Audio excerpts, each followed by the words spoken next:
Hey, thanks for being here. And I just wanted to start off with gold. And the last couple of days, we saw a lot of contracts thrown at gold, which suppressed gold a little bit. And last time you were on, we talked about manipulation. Do you think manipulation is still going on in the gold market? Well, I think, it's all markets, gold, silver, the stock market. I don't think the stock market continually can see higher highs, almost on a daily basis without, governments involved. Central banks are buying stocks in the open market and, trying to prevent these markets from crashing. So yeah, for sure. It's all these markets, whether you call it manipulated or not. Maybe manipulation is the wrong word, but, there's a lot of activity out there that is, protecting people's books or protecting people's investments. So if you've got a long position or a short position in a particular, stock or entity of some kind, it's in your best interest to try to, force a profit out of that position. So you'll defend your position, tooth and nail. And if you've got enough money, then maybe you cross the line and you can start calling it manipulation. But whatever you want to call it, definitely these markets are managed. Do you think that as they throw these gold contracts at gold, because just the other day they threw out 20,000 contracts and they brought gold down. Do you think they're trying to keep people away from gold? Do you think they're trying to keep people away from silver? Yeah, I think so. It's more so gold probably, but, silver is looked at as the poor man's gold, which is, quite honestly, a complete fallacy. Silver is not gold. Silver is a strategic metal and it's not it is precious, of course, but, it's more strategic than gold is. But nevertheless, yeah, governments want people to have confidence in their currencies and to accept their currencies for trade. And it's natural for them to, not want people to be invested in the metal sector. And there's lots of documents out there. When Nixon came off the gold standard in the 70s, there was an interesting document that was circulating, and written at the time by the Fed governor at the time. And it said quite clearly in that letter that, it's in the best interest of the government to not so much prevent, but dissuade people from buying precious metals. Now, last financial crisis we had back in 2008, we saw gold shoot up to around 1900. And there's a lot of financial pundits out there. One's Steve St. Angelo, who's saying that global gold investment demand will overwhelm supply during the next market crash, because back in 2008, we saw gold bar and coin demand double to 868 metric tons, up from 434 in 2007. Do you think the same thing is going to happen if we approach the next financial crisis, or we're in the next financial crisis?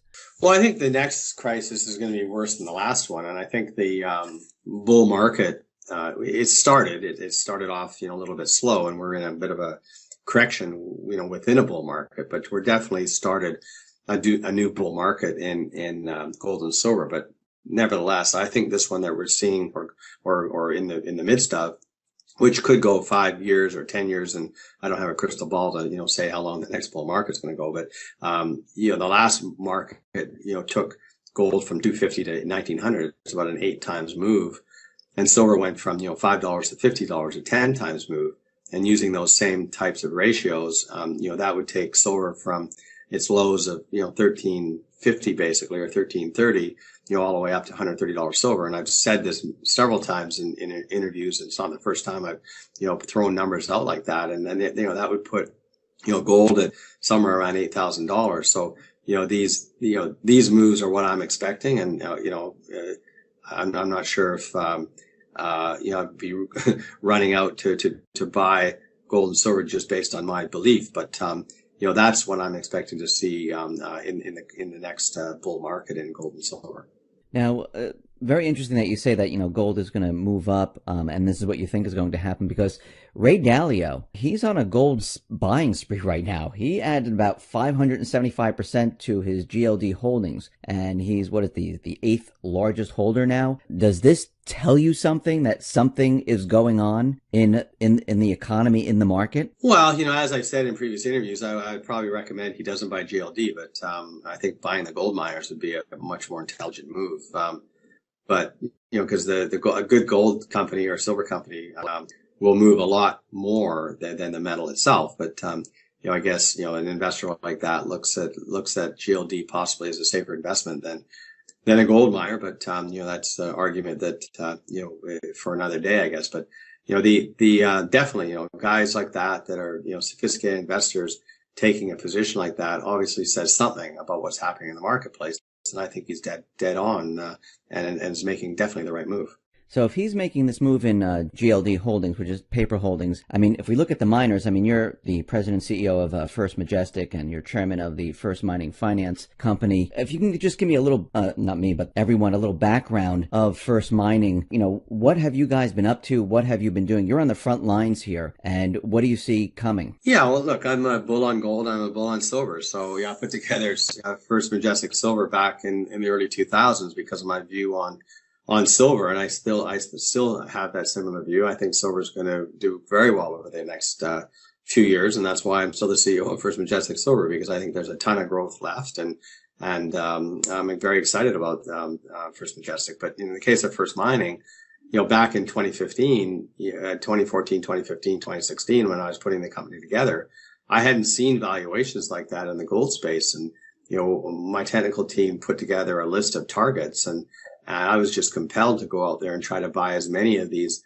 targets as possible. And, these companies that we bought were trading at, several times the value during the bull market than they were trading when we stepped in and started buying them up. And, it was amazing to me that we actually were as successful as we were, and that we were able to accumulate, 25 projects, of which, 5 are tier 1 projects, all in Eastern Canada, with gold, proven in the ground, or at least resources proven in the ground. And we're going to develop these assets over the next few years, and hopefully even see some of them come into production. So what has your track record been over the 16 months? The first acquisition we did was a hostile deal, which was basically within 2 weeks of the company going public. It was pretty amazing.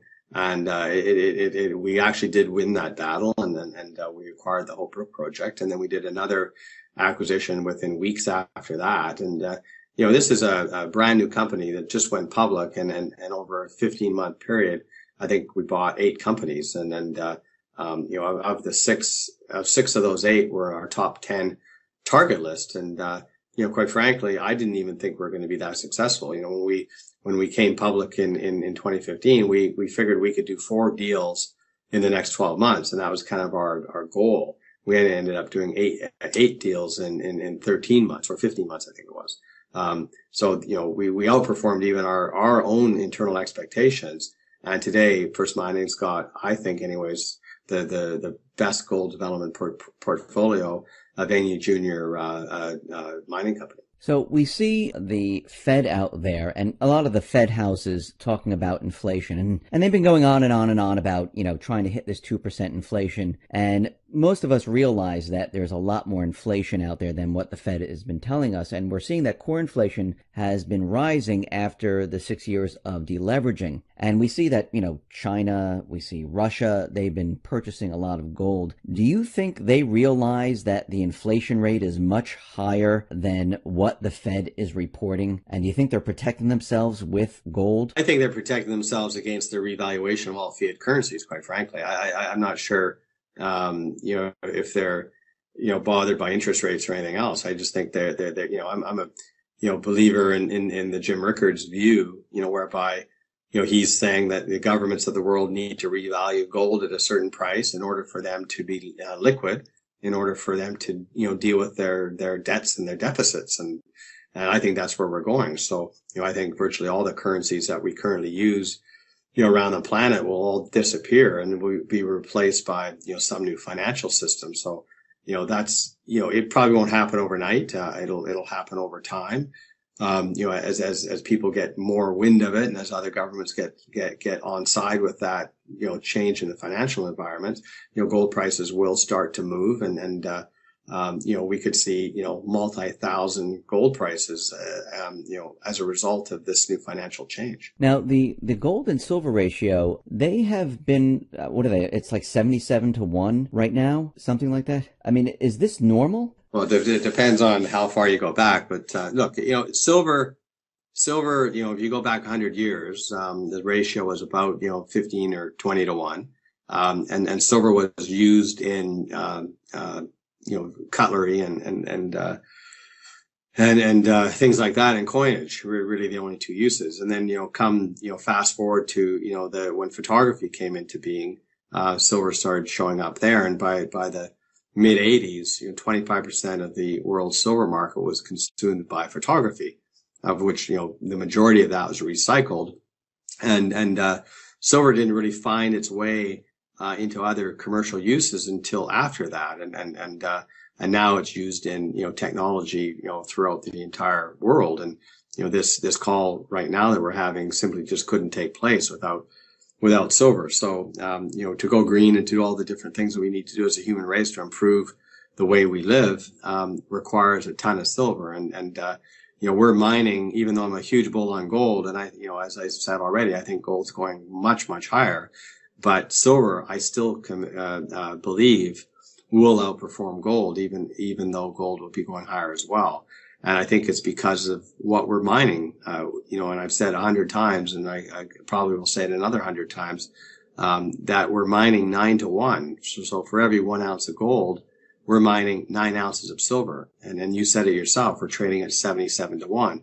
So if someone could explain to me how a ratio like that can last for, year after year after year, please do, because I'd love to listen to you. I believe that it can't last. And I believe that, one day there's going to be a supply disruption where, Apple or Tesla or Sony or Samsung or you name the company just simply will not be able to buy, manufacturers' products any longer because it doesn't have access to silver. And, that's a belief I have. And that's why I'm the CEO of First Majestic Silver. Whether it happens or not, time will tell. People criticize me for my predictions, and I get it all the time. But look, I'm a big boy, and I can have my own beliefs, and that's why I'm going to continue to build First Majestic into even a much larger company than it currently is today. What's very interesting is that the 77 to 1 ratio, this has happened 7 times since 1988, and every time it did, silver outperformed and mining shares outperformed both metals. I mean, do you think this is what you're saying? Is you think this is going to happen once again?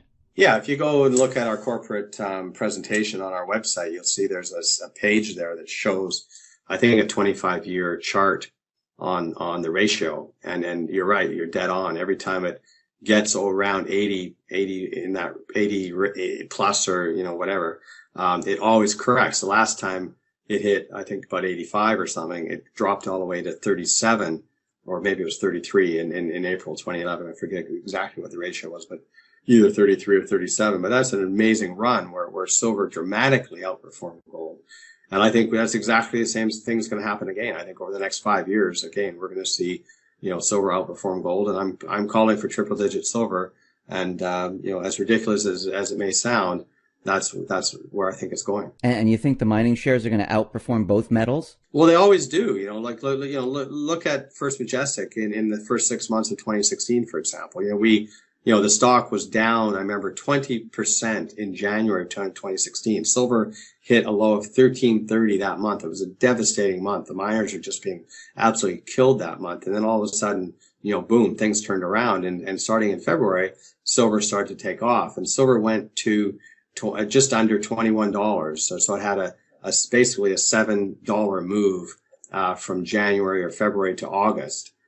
First Majestic shares, we're around $4 Canadian, around $3 US approximately, and the stock went to 20 US and then 25 Canadian. So you had a $7 move in silver, and you had a $21 move in Canadian terms in the share price. So you basically had a 3 times move in the stock versus the metal. And that's kind of the beta you get. It's not an exact science, of course, but if you go back 15 years and look at how First Majestic trades, it trades, a multiple of the silver price when it moves, but also that works against you as well. When silver's going down, the stock dramatically underperforms, but when silver's going up, the stock dramatically overperforms. In an economic crisis, I mean, a lot of people talk about, owning gold, owning silver, owning mining stocks. Is this still important to have in your portfolio to protect your wealth?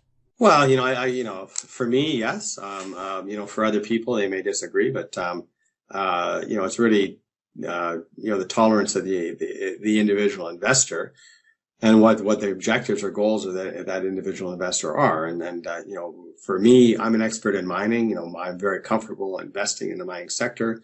I know it quite well. I know it's risky as well. And I know that, you have to be prepared to be wrong. You buy a stock at, $1, and next thing you know, it's at 50 cents, and it scares people out and they sell it. And next thing you know, the stocks, moved again higher. And that's an unfortunate thing about the mining sector, is it is extremely volatile, and people that are investing in the sector have to be, very aware of their investments, do the proper due diligence, keep their eye on their investments, but be prepared for the volatility. And, often when I go in and buy a new position, in a company that I'm interested in, I may be down 10, 20%, even sometimes 50%, to begin with. But as long as the fundamentals are still there and I still like the company, investors have to ask themselves, three questions when they own a stock, not just a mining stock, but any stock. Would you buy it? Would you sell it? Or would you hold it? And if you can answer that question, or ask that question of yourself every single time you look at your portfolio, you can then really make, I think anyways, proper decisions on what you should be doing to advance your portfolio, or to try to squeeze a profit out of your portfolio. Do you have any new projects or anything that you can tell our listeners of what's coming up or what you're up to right now? Well, always up to all kinds of interesting things. Being the CEO of, a fairly large mining company, we're always doing some pretty interesting stuff. I think, the things that excite me the most are some of the technologies that we're adopting in our operations in Mexico. And I've said, in my previous interviews, that the mining sector is going through change right now. It was forced upon the mining sector by low prices and low margins, and a need to, turn companies or mining companies profitable again. And mining companies led by, companies like Barrick and First Quantum and Teck and Goldcorp and ourselves, of course, we're adopting new technologies and changing the way we do business. And not only will mines become greener, but they're also going to become very much more efficient and lower cost operations. And that's really critical for the future of the mining sector. So those are the things that First Majestic are focused on, and the things that, really get me excited. In the case of First Mining Finance, just continually drill and develop these assets. There's not too many companies out there that have a portfolio like First Mining Finance, with 25 projects, with 5 projects with over 12 million ounces of gold defined in them. Springpole project itself has over 5 million ounces of gold, or around 5 million ounces of gold, pardon me. And it's one of the largest undeveloped gold projects there is in North America. And we feel that will be aligned ultimately. It still has to go through, permitting and feasibility study and all those kinds of things, which is normal. But, that based on the current numbers, that should be a 300,000 ounce producer of gold, which is pretty darn large. And the PEA that just came out values that asset itself around $1 billion, which is, the current market cap of First Mining is $250 million. So you've got one asset that's potentially worth, 4 times the current market cap of the company. So, that's forgetting all the other assets, and you've got Goldland with 2.5 million ounces of gold. You got Holter with 1 million. You've got Pickle Crow with 1 million. You've got Cameron with 1 million. So you've got some pretty good assets there that are just simply not being properly valued in the marketplace currently. Keith, thank you very much for being on the X22 Report Spotlight. How can people see your companies? I mean, do you have a website you can point them to? Oh, for sure. I'm on Twitter as well. It's Keith_Newmeyer. You can follow me. I put out the news releases and different things, not too regular, but whenever there's something interesting out there, I will put it out on Twitter. But both companies, firstminingfinance.com, firstmajesticsilver.com. Feel free to look at the company's PowerPoint presentations, which is all up to date. On both websites, there's 1-800 numbers there as well for people to call in to both companies. Both companies have investor